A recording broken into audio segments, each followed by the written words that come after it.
Natural star Nani Dasara fame దర్శకుడు Srikanth Odela combination లో the Paradise movie రూపొందుతున్న సంగతి అయితే తెలిసిందే. నాని కెరీర్ లో బిగ్గెస్ట్ బడ్జెట్ మూవీగా తెరకెక్కుతున్న ప్యారడైజ్ ను ఎస్ఎల్వి సినిమాస్ పతాకంపై సుధాకర్ చేరుకూరి నిర్మిస్తున్నారు. బాలీవుడ్ నటుడు రాఘవ్ జుయాల్ విలన్ గా నటిస్తున్నారు. తెలుగు, హిందీ, తమిళం, కన్నడం, మలయాళం, బెంగాలీ, ఇంగ్లీష్, స్పానిష్ తో కలిపి మొత్తం 8 భాషల్లో సినిమాను విడుదల చేసేందుకు సన్నాహాలు చేస్తున్నారు మేకర్స్. వచ్చే ఏడాది మార్చి 26న సినిమా ప్రపంచవ్యాప్తంగా థియేటర్లోకి రిలీజ్ చేయబోతున్నారు. కొద్ది రోజుల క్రితం షూటింగ్ స్టార్ట్ అవ్వగా ఇప్పుడు శరవేగంగా జరుగుతోంది. సినిమాలో నాని నెవర్ బిఫోర్ లుక్ తో కనిపించబోతున్నారని ఇప్పటికే మేకర్స్ లో క్లారిటీ వచ్చేసింది. జడల్ అనే పాత్రలో కనిపించబోతున్నట్లు రీసెంట్ గా కూడా వెల్లడించారు. ఇప్పుడు తాజాగా క్రేజీ అప్డేట్ ఇచ్చారు. ఇటీవలే ఒక సీక్వెన్స్ షూట్ చేయగా ఇప్పుడు sequence wrap video spot of Paradise pair glimpse ను సోమవారం సాయంత్రం రిలీజ్ చేశారు. ఇక రామోజీ ఫిలిం సిటీలో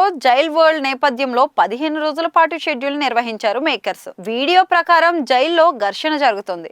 ఒంటరిగా, నిరాధాయుడిగా, నిస్సహాయంగా నాని కనిపిస్తాడు. తోటి ఖైదీలు కత్తులతో దగ్గరకు వస్తారు. కానీ జడల్ కుర్చీలో కూర్చుని ధైర్యం ప్రదర్శిస్తారు. జడల్ ను పట్టుకుంటే సర్రుమంటుంది అని డైలాగ్ వినిపిస్తుంది. నాని మాత్రం వేరే లెవెల్లో ఉన్నారు. అయితే గ్లింప్స్ లో శ్రీకాంత్ ఓదెలా డైరెక్ట్ చేసిన విధానం వేరే లెవెల్ గానే కనిపిస్తుంది.